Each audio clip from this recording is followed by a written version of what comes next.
Hello friends, welcome to again in my channel motivation Duniya with ममता।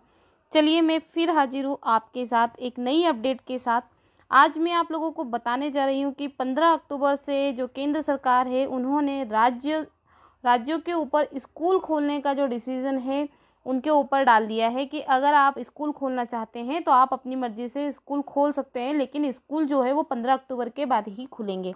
ठीक है, तो इसके लिए जो गाइडलाइंस है, जो एसओपीज़ है, वो भी जारी कर दी गई है। तो चलिए देखते हैं कि क्या क्या एसओपीज़ है, किन किन चीज़ों को ध्यान में रखा जाएगा बच्चों की सेफ्टी के लिए। ठीक है, और किस तरीके से बच्चों को स्कूल जाना होगा और पेरेंट्स को किन चीज़ों का ध्यान रखना होगा। ठीक है फ्रेंड्स, तो जानते हैं पूरी डिटेल इस वीडियो में। तो वीडियो को एंड तक ज़रूर देखिए और वीडियो को ज़्यादा से ज़्यादा शेयर कीजिए। तो चलिए देखते हैं कि क्या क्या है एसओपीज़। 2 हफ्ते तक बच्चों को कोई असाइनमेंट नहीं होगा, कोई भी असेसमेंट नहीं दिया जाएगा बच्चों को। 2 हफ्ते तक उनका कोई भी असेसमेंट नहीं होगा। स्टूडेंट्स की इमोशनल सेफ्टी का ध्यान रखा जाएगा। ठीक है ना, और फंक्शंस और इवेंट्स जो होंगे स्कूल के उन सभी को टालने की गवर्नमेंट ने सलाह दी है। ठीक, तो केंद्र सरकार ने स्कूल खोलने के लिए स्टैंडर्ड ऑपरेटिंग प्रोसीजर, जिसे हम एसओपी बोलते हैं, सोमवार को उन्होंने जारी कर दी थी। इसके मुताबिक 2-3 हफ्ते तक बच्चों का कोई भी असेसमेंट नहीं होगा। जो स्टूडेंट्स है, स्टूडेंट की मेंटल हेल्थ और इमोशनल सेफ्टी पर भी ध्यान देना होगा। कैंपस में इमरजेंसी केयर टीम बनानी होंगी। ठीक है ना, स्कूल कैंपस के अंदर एक इमरजेंसी केयर टीम भी बनाना ज़रूरी है। यहाँ पे पेरेंट्स की सहमति से ही बच्चों को स्कूल बुलाया जाएगा। यहाँ पर इन्होंने पूरी तरीके से पेरेंट्स के ऊपर डिसीजन डाल दिया है। अगर जिम्मेदारी होगी तो पेरेंट्स की ही होगी। अगर पेरेंट्स सहमति देते हैं तो ही बच्चे स्कूल जाएंगे, अदरवाइज़ वो फिर स्कूल नहीं जाएंगे। ठीक है, तो चलिए जानते हैं कि क्या क्या एसओपीज़ है, किन किन चीज़ों को ध्यान में रखा गया है। तो स्कूल खोलने के लिए एसओपीज़ जारी। हाइजीन के लिए क्या क्या करना होगा। सभी एरिया, फर्नीचर, स्टेशनरी की लगातार सफाई करनी होगी। जितने भी स्कूल के अंदर जो भी एरियाज आते हैं, फर्नीचर आता है, स्टेशनरीज आता है, जितनी भी चीज़ें हैं उन सब की हाइजीन के लिए उनको सैनिटाइज करना पड़ेगा, उन्हें साफ़ सफाई करनी पड़ेगी। फिजिकल डिस्टेंसिंग के हिसाब से सीटिंग प्लान होना चाहिए।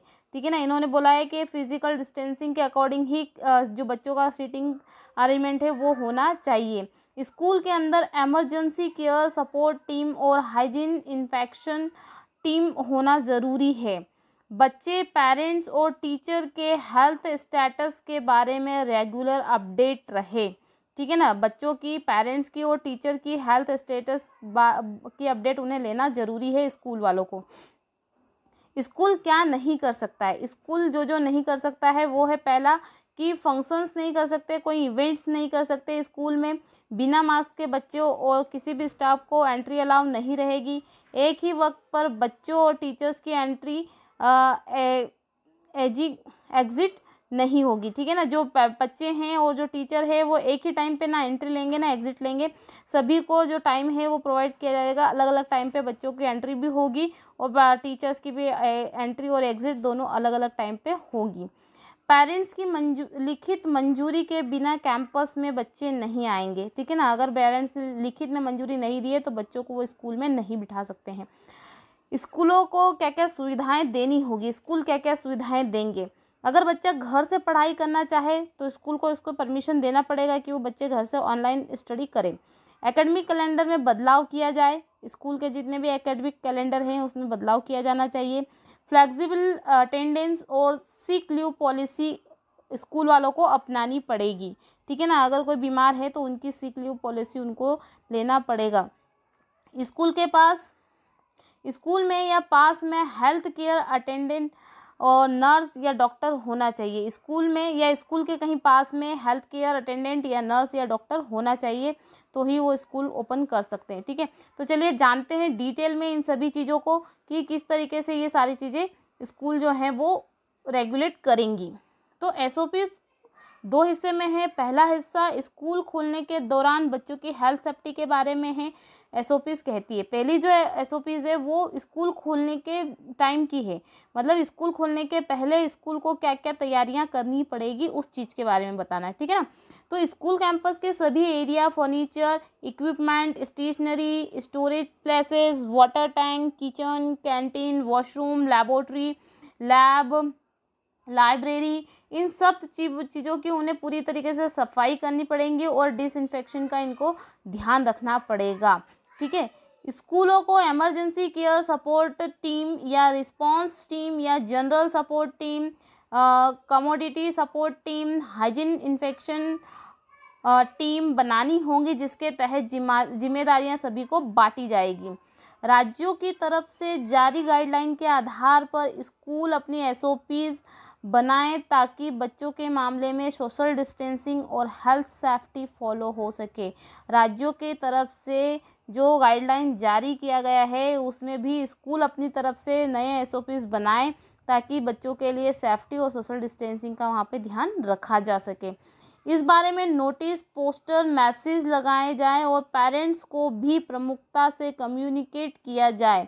ठीक है। यहाँ पर इन्होंने कहा है कि हर चीज़ को बिल्कुल ध्यान में रखना है और पेरेंट्स को भी प्रमुखता मतलब प्रायोरिटी दी जानी चाहिए कम्युनिकेशन में। ठीक है ना, कम्युनिकेट किया जाए।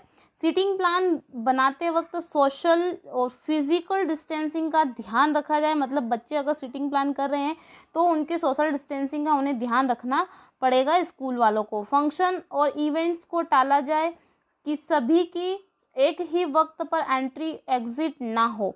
जितने भी स्टूडेंट और बच्चे हैं और स्टाफ है, इनकी एंट्री और एग्जिट का टाइम सेम नहीं रखना है। सभी को टाइम अलॉट किया जाना चाहिए और अलग अलग टाइम पे सभी की एंट्री और एग्जिट किया जाना चाहिए। ठीक है। इसके लिए अलग अलग टाइम टेबल रखा जाए। सभी बच्चे और स्टाफ फेस कवर और मास्क, यहाँ पर बच्चों को फेस कवर और मास्क पहन के स्कूल आना जरूरी है। इससे हर वक्त पहनना जाए, मतलब इससे ध्यान रखा जाए कि बच्चे पूरे टाइम इसे पहन के रखे, वो निकाले ना। सेफ्टी प्रोटोकॉल, सोशल डिस्टेंसिंग से जुड़े साइनेज और मार्किंग लगाए जाए। बच्चे पेरेंट्स की लिखित मंजूरी के साथ ही स्कूल आएँ। अगर पेरेंट्स चाहते हैं कि उनका बच्चा घर से पढ़ाई करे तो इसकी इजाज़त दी जाए। ठीक है ना। अगर पेरेंट्स चाहता है कि उसका बच्चा घर से स्टडी करे, ऑनलाइन स्टडी करे, वो अपने बच्चे को स्कूल नहीं भेजना चाहता है, तो स्कूल वालों को इसकी परमिशन देनी पड़ेगी। सभी क्लास के लिए एक एकेडमिक कैलेंडर में बदलाव किया जाए। ठीक है ना। सभी के जो क्लासेस हैं उनके लिए एकेडमिक कैलेंडर जो है उसमें बदलाव किया जाए। खासकर ब्रेक और एग्ज़ाम के बारे में दोबारा से सोचा जाए। ब्रेक का जो टाइम है वो भी सबको अलग अलग दिया जाना चाहिए और एग्ज़ाम टाइम भी सबके लिए अलग अलग अलॉट किया जाना चाहिए। स्कूल दोबारा खोले जाने से पहले यह देखा जाए कि सभी बच्चों के पास ज़रूरी टेक्स्ट बुक मौजूद है। देखना है कि बच्चों के पास जो टेक्स्ट बुक उनकी जो ज़रूरत के हिसाब से जो उनको ज़रूरत है टेक्स्ट बुक की, वो सभी के पास मौजूद है या नहीं है। अगर नहीं है तो वो परचेस कर सकते हैं। स्कूल में health care attendant, nurse, doctor और काउंसलर की या तो मौजूदगी हो या फिर वे आसपास की दूरी पर रहे ताकि बच्चों के फिजिकल और मेंटल हेल्थ का ध्यान रख सके। ठीक है ना। यहाँ पर अगर स्कूल में नहीं मौजूद है तो स्कूल के आसपास होना चाहिए, जिससे कि बच्चों के फिजिकल और मेंटल हेल्थ का वहाँ पे ध्यान रखा जा सके। स्कूल बच्चों और टीचर्स के लिए रेगुलर हेल्थ चेकअप के इंतजाम भी करा सकते हैं, है ना। अगर स्कूल चाहे तो वो टीचर और बच्चों के लिए रेगुलर हेल्थ चेकअप का इंतजाम करा सकते हैं। बच्चों, पेरेंट्स और टीचर के हेल्थ स्टेटस के बारे में जानकारी लेते रहे। बच्चों, पेरेंट्स और टीचर के हेल्थ स्टेटस के बारे में जानकारी लेते रहे। ठीक है ना। पेरेंट्स की, बच्चों की और टीचर्स की हेल्थ स्टेटस के बारे में स्कूल जानकारी ले सकते हैं। ठीक। जब बच्चा और स्टाफ बीमार हो तो वह घर से पढ़ाई या काम कर सके, इसके लिए फ्लेक्सिबल अटेंडेंस और सिक लीव पॉलिसी बनाई जाए। ठीक है ना। अगर टीचर स्टाफ भी अगर बीमार है तो वहाँ पर भी इन्हें फ्लेक्सिबल अटेंडेंस रखना पड़ेगा और अगर बच्चे बीमार हैं तो भी इन्हें सिक लीव की पॉलिसी इनको रखनी पड़ेगी। ठीक है। नेक्स्ट आगे देखते हैं, सेकंड पोर्शन पे आ जाते हैं। हम इसका दूसरा हिस्सा देखते हैं जिसमें कि स्कूल खुलने के बाद क्या काम होंगे। तो एसओपीज का दूसरा हिस्सा सोशल डिस्टेंसिंग और एकेडमिक पहलुओं से जुड़ा है। इसके बारे में एसओपीज क्या कहती वो देखते हैं हम। लर्निंग आउटकम का ध्यान रखते हुए कम्प्रिहेंसिव और अल्टरनेटिव कैलेंडर बनाया जाए। ठीक है ना। यहाँ पे जो लर्निंग आउटकम है उसका ध्यान रखते हुए यहाँ पे कम्प्रिहेंसिव और अल्टरनेटिव कैलेंडर बनाना है। मतलब कि बच्चों को अल्टरनेटिव बुलाना है यहाँ पे।